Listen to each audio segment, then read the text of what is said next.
Сайн бацхан үзэгчдээ төвцийг 7 хоногийн тойм хөтөлбөр эхлэж байна. Өнөөдөр Монгол улсын эдийн засаг иргэдийн өдөр тутмын амьдрал тулгарч буй хамгийн том асуудал бол шатхууны хомсдол юм. Бензиний хомслоос шалтгаалж автомашины улсын дугаарыг тэгс сонгоогоор хязгаарлаж нэг удаад 50,000 төгрөгийн хязгаарлалтай шатхуун олгох хатуу шийдвэрт засгийн газар хүрсэн билээ. Хэдийгээр засгийн газраас энэхүү хязгаарлалтыг маргаашнаас зогсооно гэж мэдэгдсэн ч өнөөдрийн энэ нөхцөл байдал хэрхэн яаж үүссэн, төр засгийн бодлого хэр оновчтой байсан талаар бид эргэцүүлэн дүгнэхийг зорилоо. Дэлхийд дахинд шатхууны хомсдол үнийн цочрол нь гэнт гарч ирсэн асуудал биш. Орчин үеийн энэхүү хямрал нь 2021-ээс 2022 оны COVID-19 цар тахлын дараах эдийн засгийн сэргэлтийн үеэс улбаатай. Тухайн үед дэлхийд дахинд эрчим хүчний эрэлт огцон өсөж, нийлүүлэлт нь гүйцэхгүй байлаа. Улмаар 2022 онд Орос Украины дан эхэлж, өрөндийн орнуудаас Оросын холбооны улсын эсрэг авсан хориг арга хэмжээнүүд дэлхийн газрын тосны уламжлалт, логистик, нийлүүлэлтийн сүлжээг оронгоор нь эвдсэн юм. Үүний араас ойролт орнод дах докторгүй байдал, тээврийн гол замуудын төвжирэл нь дэлхийн зах зээл дээр түүхий газрын тосны үнийг докторгүй болгосон юм. Манай улсын хувьд шатхууны хэрэглээний 95-аас 97%-ийг ганцхан хойд хөршөөсөө импортлдог.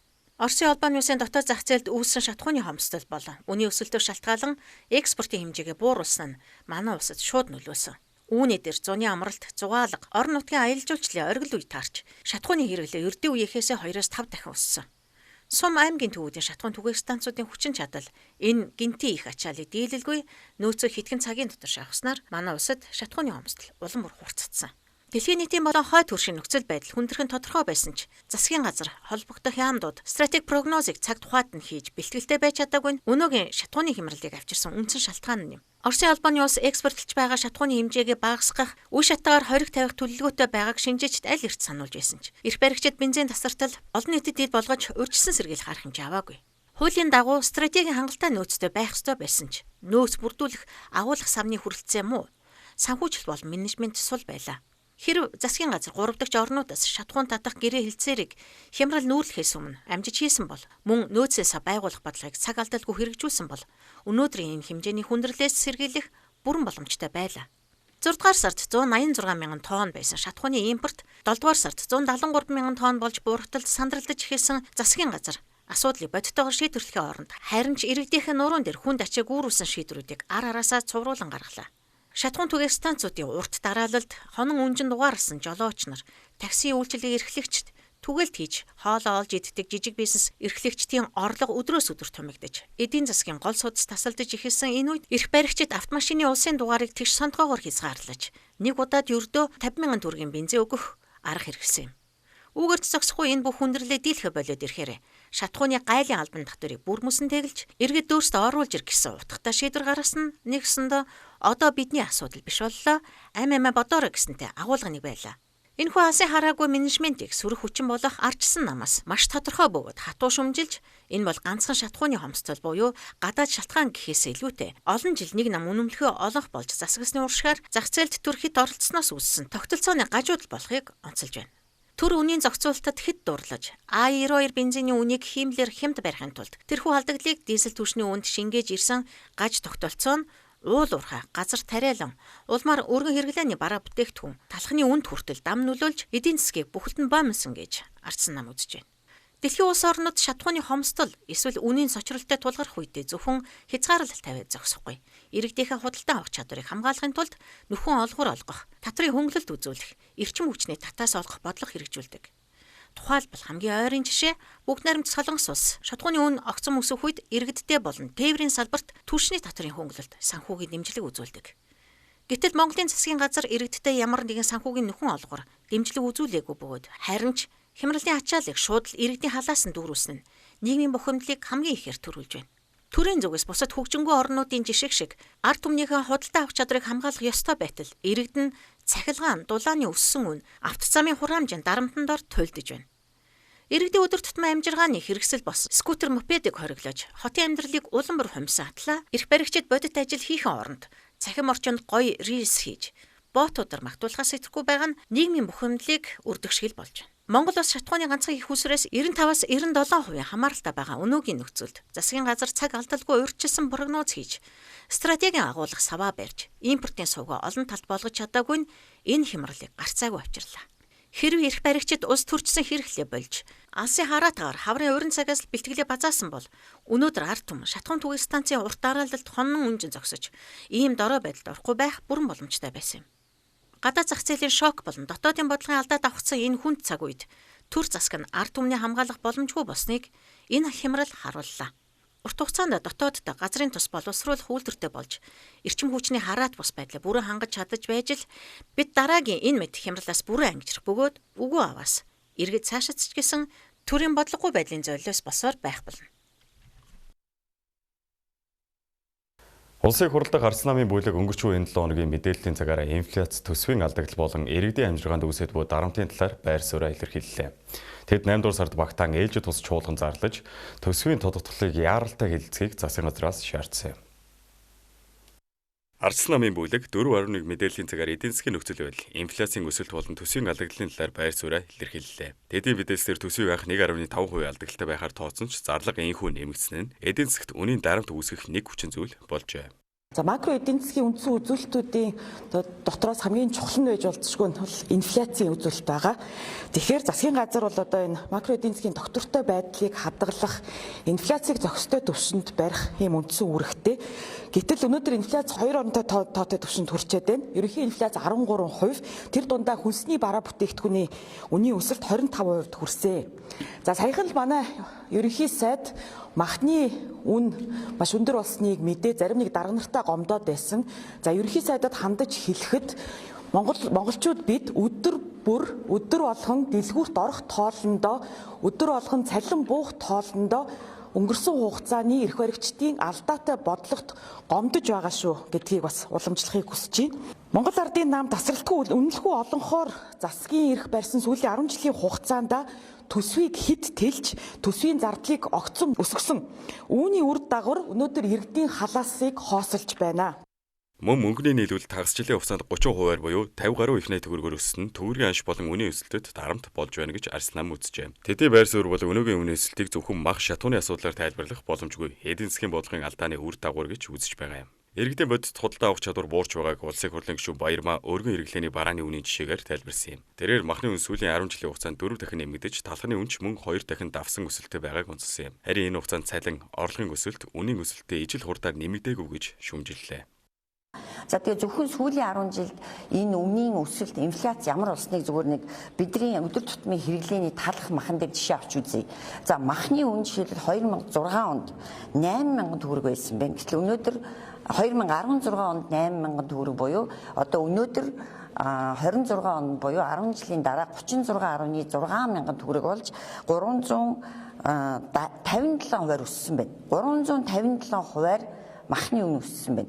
Гэтэл талхны үн жишээлбэл 1100 байснаа 2800 болж 161% өссөн байна.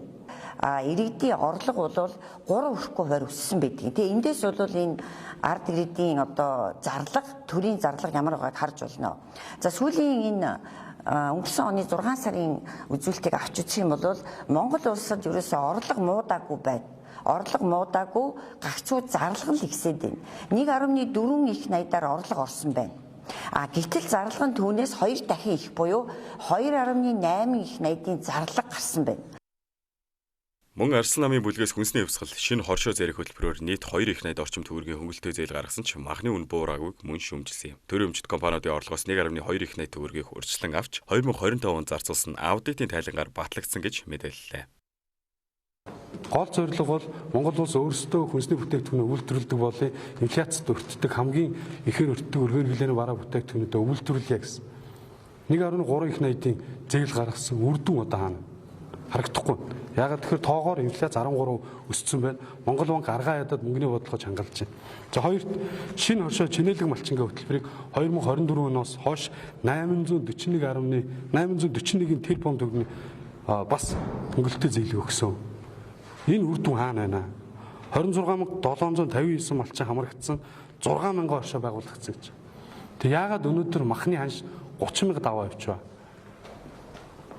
Бид өнөөдөр энэ сая 564 мянган метр квадрат талбай дээр амьдралдаг 3.6 сая монголчууд 60-70 сая малтаа гэдэг. Тэгээ махаа бид нар 30,000 дагуулж авч байна. Эрх баригчнэр арга хэмжээ хөтөлбөр хийсэн үү? Хийсэн. 841 тэрбум төгрөгийг цацсан. Энэний үр дүн хаана вэ? Харагдахгүй гэж харж байгаа. Арслан намын бүлэг төсвийн алдааг нэмэгдэж инфляцийн дарамт өндөр байгаа энэ үед төсвийн зардлыг танах шаардлагатай гэж үзжээ. Тиймээс 8 дугаар сард багтаан ээлжид бус чуулган зарлаж 2026 оны төсвийн тодотгодлыг хилцэхийг шаарджээ. Мөн шатхууны өмсөл, үнийн өсөлт нь инфляцийн дараагийн давалгааг бий болгож болцшгүйг анхааруулж засгийн газраас богино хугацааны арга заасан шийдлээс илүү цогц бодлого хэрэгжүүлэхийг шаардлаа. Эцэст нь өгнөө тэлхий цөрөг хүчний зүгээс өнөөгийн эдийн засгийн нөхцөл байдлыг эрх баригчдын олон жилийн бодлогын үр дагавар хэмээн дүгнэж төсвөө яаралтай тодтогох төрийн үргэлгэн зарлыг танах иргэдийн орлогыг хамгаалах бодлого хэрэгжүүлэхийг шаардлаа. Мөн ерөнхий сайдыг огцруулах тухай албан бичигт бүлгийн бүх гишүүн гарын үсэг зурсан талаар мэдээлсэн юм. Инфляц 5 сарын дотор 6.5%-аас 13% төрж хүнс шатхууны үнийн өсөлт иргэдийн өдөр тутмын хэрэглээнд хүчтэй нөлөөлж байна. Үүнтэй холбоотойгоор Монгол банк мөнгөний бодлогын хөвөг 1.51%-аар нэмэгдүүлж 12.5% хүргэн төгрөгийн заавал байлгах нөөцийг 14.5% хүргэх шийдвэр гаргасан юм. Мөнгөний бодлогыг инхүү чангруулсан энэ үед төсвийн бодлогын хэрэгжилт эдийн засгийн болгоодын уялдаа холбоо анхаарал татж байна. Инфляцийн 13% өсөлтийг задлж харуул 6.51%-ийг дотоодын хүнсний үн, 1.21%-ийг шатхууны үнийн өсөлт бүрдүүлжээ. Өөрөөр хэлбэл, инфляцийн талаас илүү хувь нь ердөө хүнс болон шатхууны үнийн өсөлтөөс шалтгаалж байна. Төрөөс мах, хүнсний ногооны нийлүүлэлтийг нэмэгдүүлснээр үнийн өсөлтийг тогтворжуулна гэж тайлбарлаж ирсэн. Гэвч бодит байдал дээр иргэдийн дэлгүүрийн сагс хөнгөрсөнгүй. Харин эсэргээрээ мах, хүнс, шатхуун зэрэг өргөн хэрэглээний барааны үн нэмэгдэж, орлогоос илүү хурдтай өсөж байна. Ийм нөхцөлд Монгол банк мөнгөний бодлогын хөвөг 12.5% хүргэж, банкуудын төгрөгийн заавал байлгах нөөцийг 14.5% болголоо. Төв банкны зорилго нь зах зээл дэх мөнгөний нийлүүлэлт, зээлийн өсөлтийг сааруулж, инфляцийн хүлээлтийг тогтворжуулах. Гэхдээ энд нэг энгийн асуулт гарч ирнэ. Монгол банк мөнгөний урсгалыг хэмжиж байхад засгийн газар төсвийн зардлаа тэлээд байвал энэ хоёр бодлого хаашаа чиглэж байна вэ? Нэг гараараа эдийн засгийн мөнгөний урсгалыг хэмжиж, нөгөө гараараа төсвөөр дамжуулан зарцуулалтыг нэмэгдүүлэх нь инфляцтай тэмцэх бодлогыг өөр хооронд нь зөрчилдүүлэх эрсдэлтэй юм.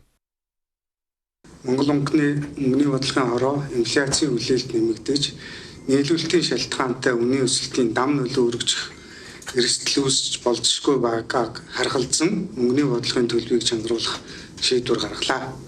Тодорхойлбол мөнгөний бодлогын хороо 2026 оны 8 дугаар сарын 12-ны өдөр мөнгөний бодлогын асуудлаар ээлжид бусаар хуралдаж дараах шийдвэрийг гаргалаа. 1. Бодлогын хөвөг 0.51%-аар нэмэгдүүлж 12.5-д хүргэх. 2. Банкуудын төгрөгийн заавал байлгах нөөцийн хэмжээг 0.51%-аар өсгөж 14.5% хүргэх шийдвэрийг тус гаргалаа. Монгол банкны ерөнхийлөгч Наран Цогтой хэлснээр төсөв мөнгөний бодлого уялдахгүй бол мөнгөний бодлогын өр нөлөө буурна. Төв банкнаас засгийн газар дурсгал зардлаа нэмэгдүүлэхгүй байх санал зөвлөмж хөргүүлж байгаа юм байна. Гэхдээ асуудал зөвхөн Монгол банкны бодлогын хүүгээр хэмжигдэхгүй. Төсвийн эхний хагас жилийн алдагдлал 2.3 их найт төгрөгт хүрсэн энэ үед төрийн зарлага хэр хэмжээгээр тэлэх вэ гэдэг нь инфляцийн цаашдын төлөвт шууд нөлөөлнө. Монгол банкны мөнгөний бодлогын хорооны хараа тус гишүүн даваад орж төсвийн бодлого буруу тийш эрэгвэл мөнгөний бодлого хичнээн зөв байсан ч эдийн засагт хүндрэл үүснэ гэж анхааруулжээ. Түүний мэдээлснээр төсвийн хэд төлөлтийг сүүлийн жилүүдэд хангалттай харсан бөгөөд мэргэжлийн байгууллагын зөвлөмжийг үл харгалзан төсвийг хэд анхаалгасны үр дагавар өнөөдрийн инфляц хэлбэрээр илэрч байна гэж мэдгдсэн юм. Харин мөнгөний нийлүүлэлт мөн анхаарал татах түвшинд хүрчээ. 2026 оны эхний хагасны байдлаар мөнгөний нийлүүлэлт 53 орчим их найт төгрөгт хүрч, оны эхнээс 25.8%-аар өссөн байна. Төгрөгийн хадгаламж болон харилцагын үлдэгдэл 25-аас 29%-аар нэмэгдсэн нь нийт мөнгөний нийлүүлэлтийн 40 орчим их найт төгрөгийг бүрдүүлж байна. Энэ нь Монгол банк мөнгө хэвлэх зах зээл цацсан гэсэн үг биш. Харин банкны салбарын гадаад их усүр экспортын орлого, нүүрс, зэсийн экспортын өсөлт зэрэг хүчин зүйлсээр дамжин эдийн засагт мөнгөний хэмжээ нэмэгдсэн байна. Өөрөөр хэлбэл Монгол улсад мөнгө байхгүйдээ биш, байгаа мөнгөө эдийн засагт хэрхэн зөв шингээж инфляц болохгүй барих вэ гэдэг асуудал тулгараад байна. Гэвч мөнгөний нийлүүлэлт нэмэгдэхийн зэрэгцээ төсөвт хэлсээр байвал инфляцийн дарамт буурахгүй байх эрсдэлтэй. Монгол улсын төсөв эдийн засгийн нийт хэмжээнд эзлэх чингээрээ маш өндөр байгаа нөхцөлд төрийн зарлын нэмэгдэл зах зээл дэх эрэлтийг шууд нэмэгдүүлж болно. Өнөөдөр Монгол банк инфляцийг бууруулахын тулд зээлийн эрэлтийг хумих бодлого хэрэгжүүлж байхад засгийн газар төсвөөр дамжуулан эдийн засгийн зарцуулалтыг тэлэх юм бол мөнгөний бодлого тоормос дарж төсвийн бодлого хааз гიშгэж байгаа мэт нөхцөл үүснэ. Эцэст нь хэн хэнийхээ бодлогыг нөхөж хэн хэнийхээ бодлогыг сааруулж байгаа нь тодорхойгүй үлдэх эрсдэлтэй юм. Бидний энэ бодлогын шийдвэр бол зээлийг хязгаарлах, эдийн засгийг хумих гэхээсээ илүүтэйгээр банкны үн цаасанд байгаа нөөц нь заавал байлгах нөөц рүүгээ шилжих. Тэгээд зээлийн өсөлт мөнгөний үржүүлэгчийн нөлөөг бол хязгаарлах замаар ханш импортод ирэх. Түүнээс үүдэлтэй инфляцийн дарамтыг үе шаттай бууруулах, өрсөн сэргийлэхийн арга хэмжээ гэж бол үзэж байгаа.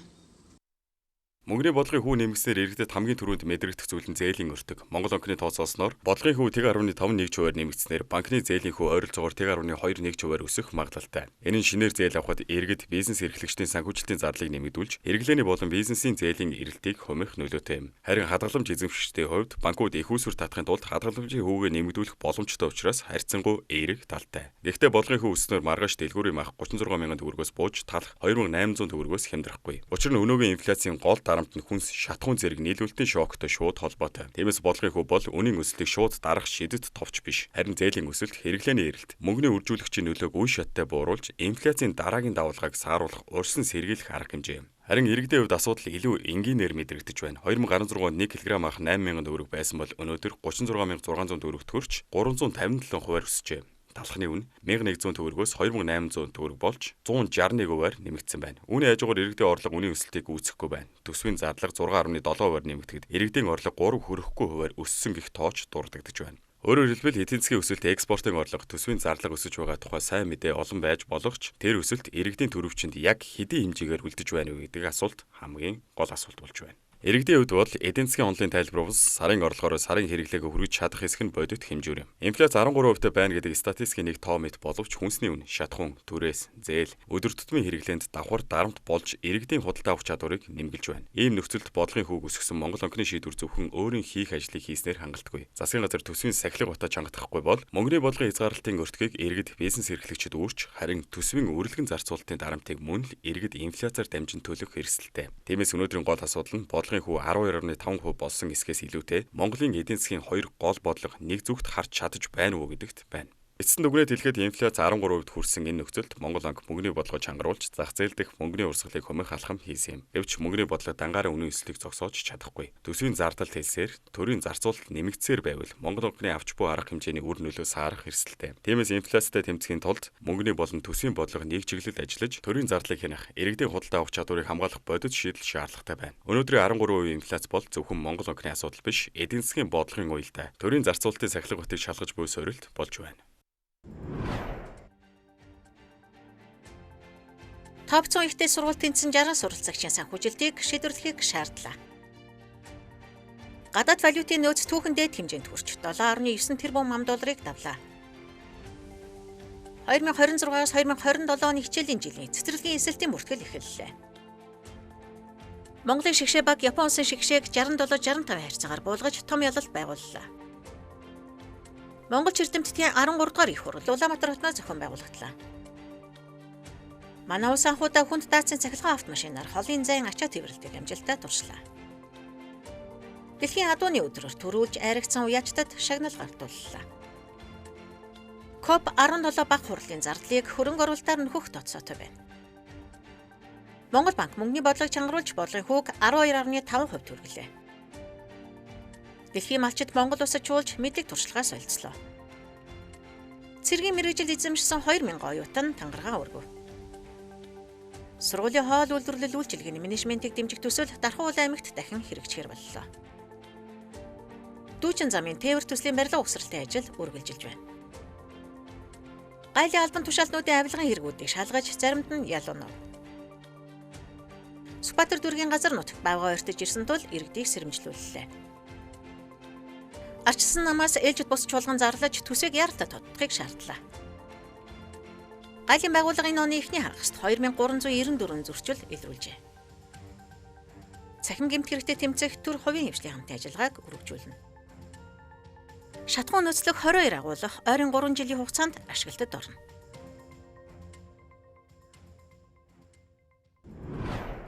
Та бүхэн төв цэг 7 хоногийн төвлөрийг хүргэлээ. Анхаарлаа хандуулсанд баярлалаа. Баяртай.